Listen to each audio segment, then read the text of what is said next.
That's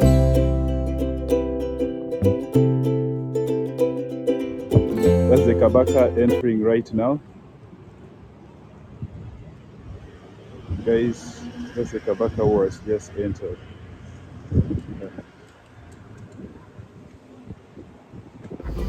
Welcome to the heart of Buganda Kingdom. This is the Kabaka's Palace, locally known as Lubiri, a place where history, culture, and power converge. The palace sits majestically on Mango Hill, overlooking Kampala city. I mean, it's really super great to be able to reach here to the Kabaka's Palace, the Kabaka of Uganda. And according to our tour guide, Ben, who has been very instrumental, so knowledgeable of the knowledge about the kingdom, and I think about kingships in Uganda and even the history of Uganda. You come to realize that this building right behind me has been here for 103 years. Like, it's so serious. Do they renovate? Yes. Okay. Yeah, we always renovate. But the art has never been changed. Yes, we always renovate, just putting on colors. Yes, but the same kind of art, not like to destroy and put new stones and everything. Yeah. Man, like this is super great. Like 103 years. Okay.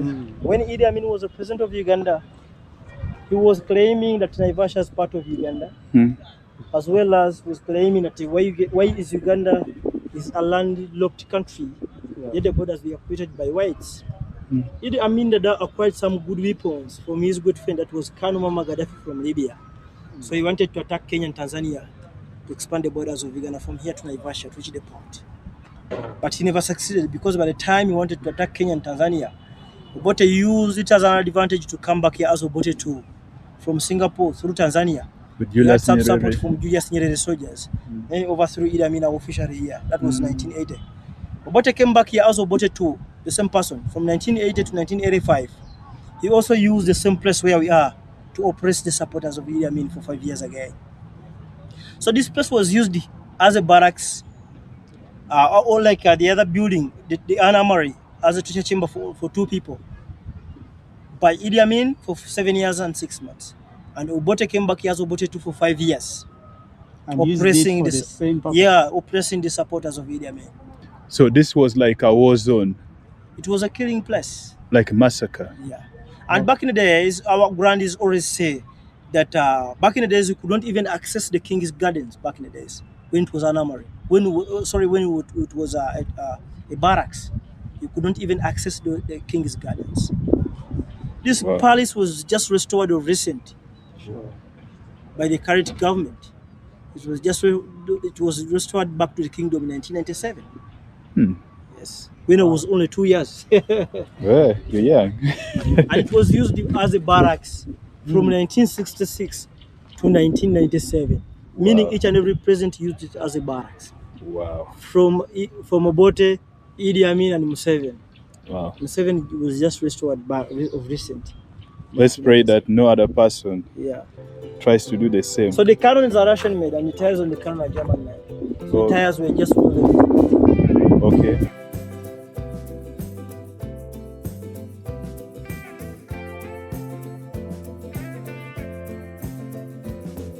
When Idi Amin and Obote attacked this palace in 1966, those cars you're seeing here, they were here in the compound as well. They were burnt. Some of them were smashed and buried in the ground. So there are 3 cars here. So this is the Rolls Royce? You have the Rolls Royce, you have the Cadillac, and even the Daimler. You have this one here. This is a Mercedes-Benz Daimler. This is a Daimler Covenant from England. It was burnt. Then the Daimler is sitting on a Cadillac. This is a Cadillac from America. The Cadillac was smashed and buried in the ground. And then behind is the wheels of the Rolls Royce as well. So these are the wheels of the Rolls Royce.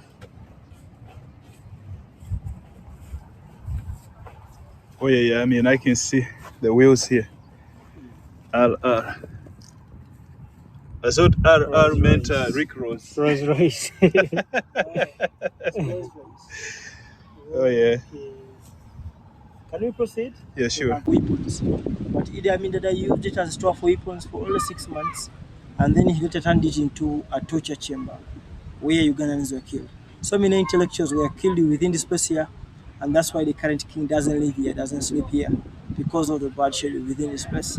The current king always uses the building as an office, grounds, as ceremony grounds, but he doesn't live here, he doesn't sleep here. So from 1979 to 1986, we had a civil war, which took 5 to 6 years until the current president of Uganda took over. From 1986 up to date is the president of Uganda. So we're headed to the torture chamber.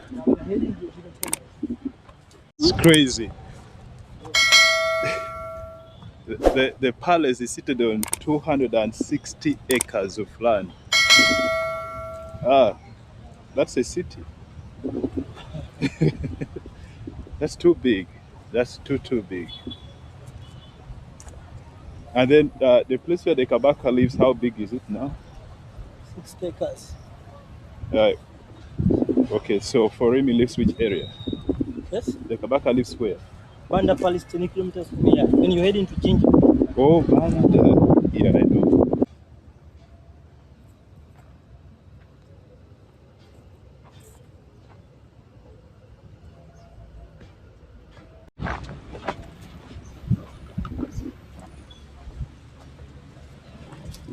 Heading to inside the torture chambers.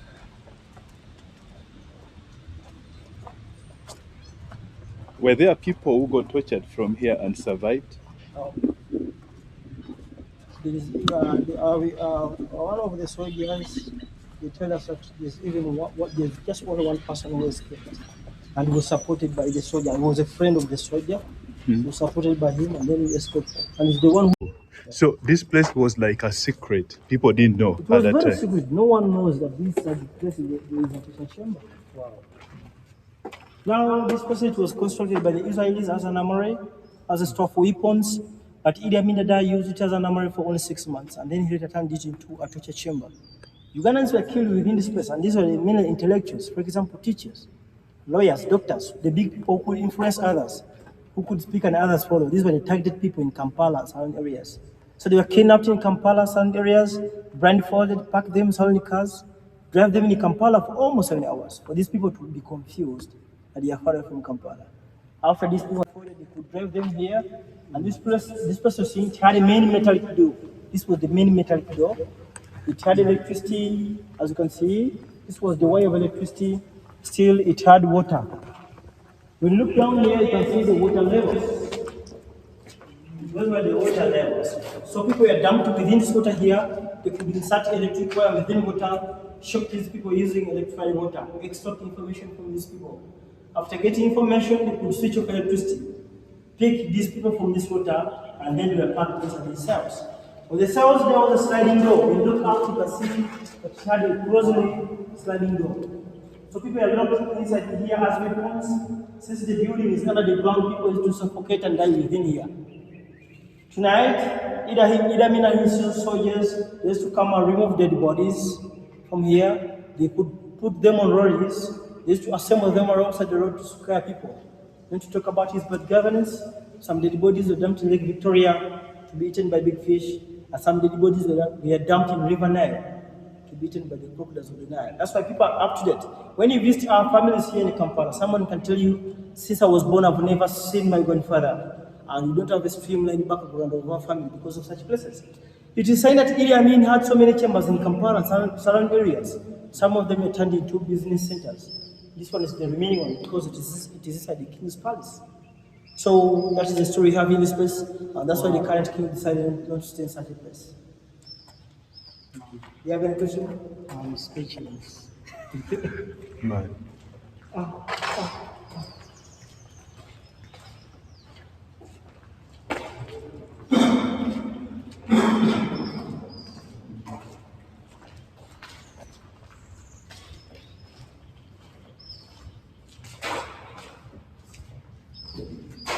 After being shocked using that water here, they could pack these people inside the cells.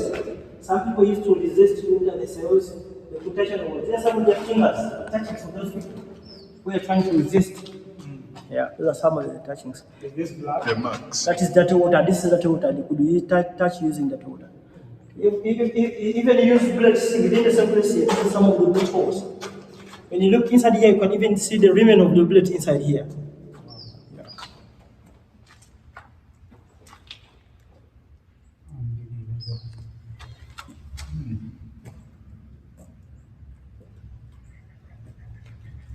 So that is the history we have in this place. If you have any question, you can ask. If you have any question, we are going back.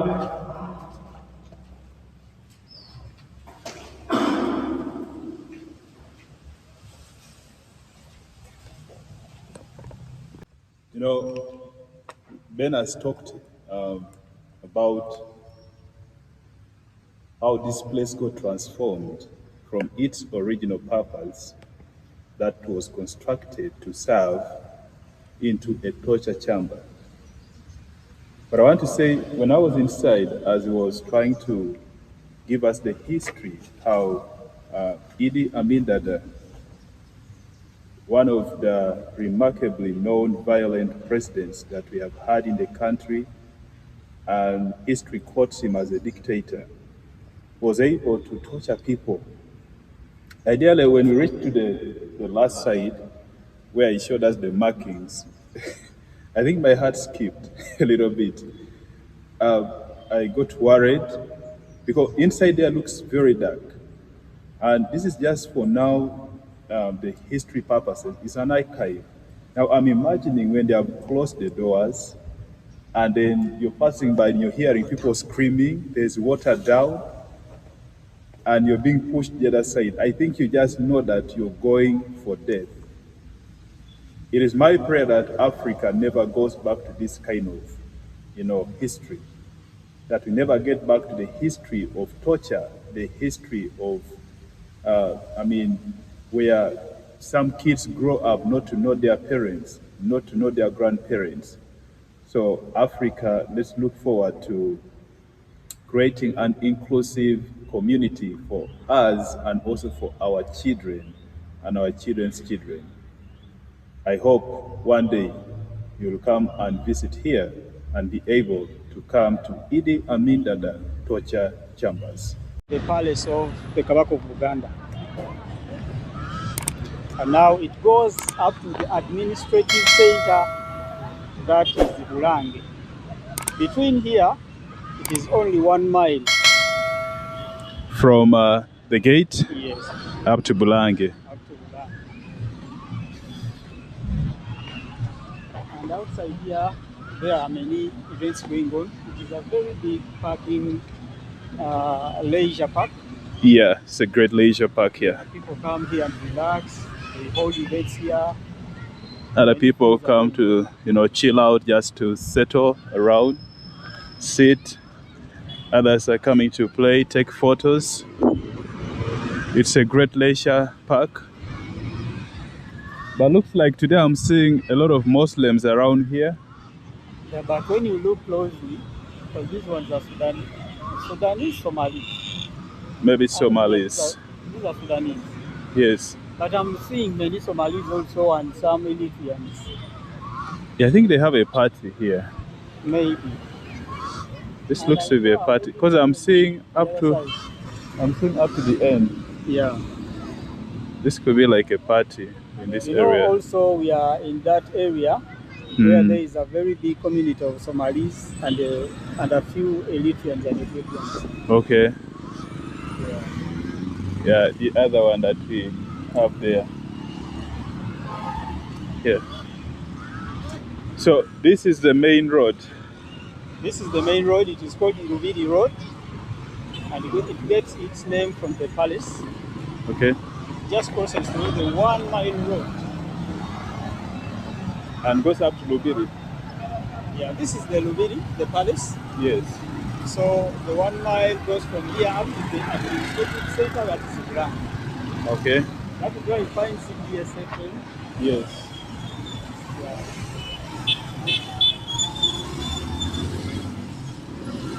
Yeah, this way my road has 2 roundabouts. Just this one here, the ground of the palace. Then the other one down with 2 pillars in the middle of the road.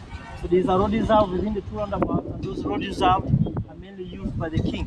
When he's coming from the parliament of the kingdom to the palace, they remove stones here, open the gate there down for him to go through. No one is allowed to pass through the two roundabouts except the king. Oh, Yes. to pass in the middle here. Yeah. Oh, No one is allowed to use the roundabouts. Okay. Only the king of the kingdom. So me myself, we people from the Buffalo, we drive the king. That is our road. That's our road. We drive the king. Back in the days, we used to carry him. We used to show the people, and this is the current king of the kingdom. Nowadays, we have cars to drive him. oh, So, yes. okay. So those days you used to lift him up. Yeah, we used to show people that this is the current king of the kingdom. Wow. That is our road. Wow. Yeah. The buffaloes. Yeah, it started from that it was Kabaka Chimera. So buffaloes, those are like the strong people in the kingdom. Yeah, we are the one showing people that this is the current king. It started on Sekabaka Chimera. Wow. Sekabaka Chimera. Wow. But that was back in the days we had no cameras. Yes. Yes. So when Sekabaka Chimera was coming from Bunyoro Kingdom, back to here, he reached an extent of not even like being tired, not like he could not walk. So we people from the Buffalo clan, we came with Sekabaka Chimera from Bunyoro Kingdom, and then we used to carry him up to here. So like in the way he used to be tired, then we used to carry him, and then our job started from that time up to date. Wow. One question I have, apart from the last 4 kings and the current one, there is no any peak of the recent, the past kings, apart from the last 5. There's no any photo of the. When you go to our there is a Uganda museum there, across the road, Tikilo, they will show you pictures from Kabaka Chintu to the current king of Uganda. Okay. Now those pictures from Kabaka Chintu to Sekabaka Suna II, those are just estimated pictures. They're not actual images, not real images. They're just estimated. So they could just estimate and then artists could draw. So they will show the years when Buganda Kingdom was started up to date. Oh, Yes. right. Now I think you can take pictures. Okay. And then we'll proceed down to your chambers of Idi Amin. So this is a lion. It's a lion. What does it represent in the kingdom of Buganda? This is the king of Buganda, and the king of Buganda is the king of the jungle. Whenever you visit our palaces, you have to see the lions will come here. It represents our king. Kabaka Mporogoma. The king of Buganda is the king of the jungle. Sure. That's why even on our flag there is a lion down. The Buganda Kingdom's flag. On our palaces, these lions will come in here at the gates. Yes. Okay. Quite a question outside. What's your relationship with Bunyoro Kitara Kingdom? Relationship between the Buganda Kingdom and Bunyoro? Yeah. There's a good relationship. Okay. We have no problem with one another. Okay. It was back in the days whereby we used to fight one another in order to enlarge the borders of the kingdoms. But nowadays, we have a good relationship. Okay. Yes, and the current king always sent the prime minister to go there and see the people of Bunyoro. Yes. Because Buganda Kingdom is a collection of people from different areas. Now, when you're to make research, so many clans came from Bunyoro Kingdom. Yes. That's right. Okay. I remember even Buyaga and Buganga came from there. Some of them, I cannot assure you so many, but some of them, like we people from the Buffalo clan, we came from Bunyoro Kingdom with the Sekabaka Chimera. Carrying him, that was our role. Because Sekabaka Chimera came with 5 clans, like 5 clans. Wow. As what I know is like Buffalo, Cobb, so there are 5 clans.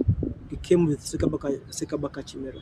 And that's why when you go to Bunyoro Kingdom, you can find some people there calling themselves Nabanja and so many others for Buffalo clan as well here.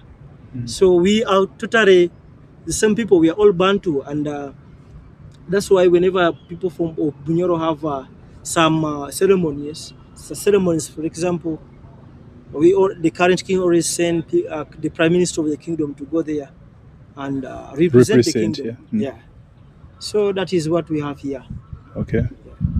So this is the what? That's a palace. The palace. This is the capital of the kingdom as well. The capital of the kingdom. Capital of the kingdom. In Uganda, we have a lot of palaces, but this is the capital of those palaces that we have in the kingdom as well. Okay, so when the Kabaka is here, Yeah.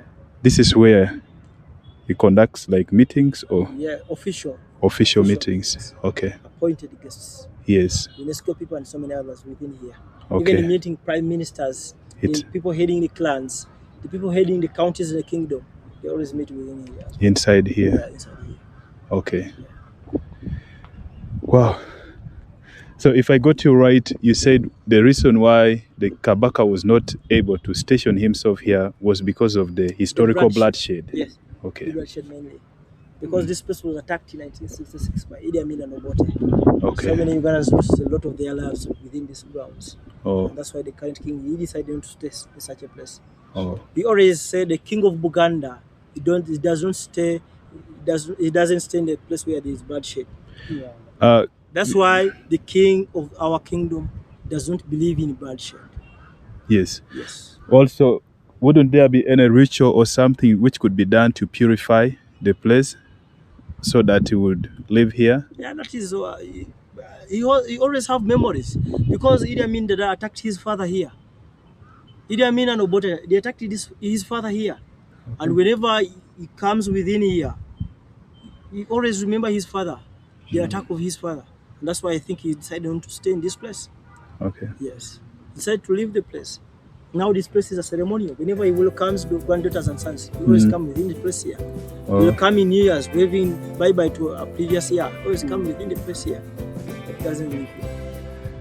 Wow. So right before us is a building that has been there for 103 years. Yes.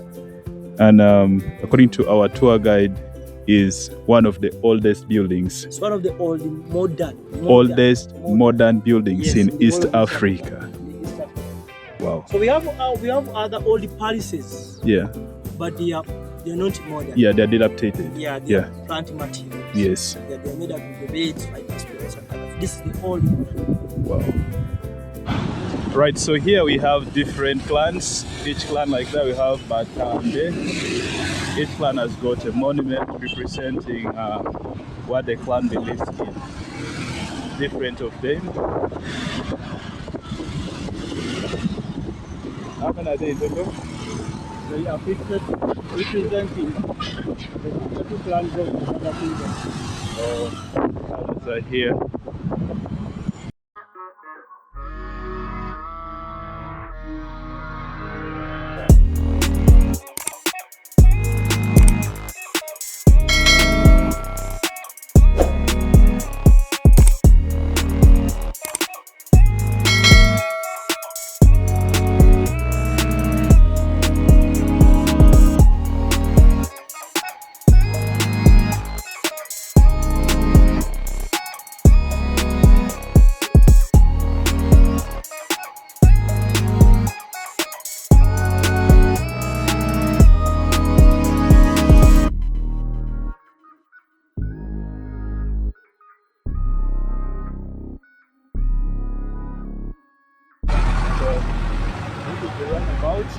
That only the Kabaka passes in the middle. The only one up there.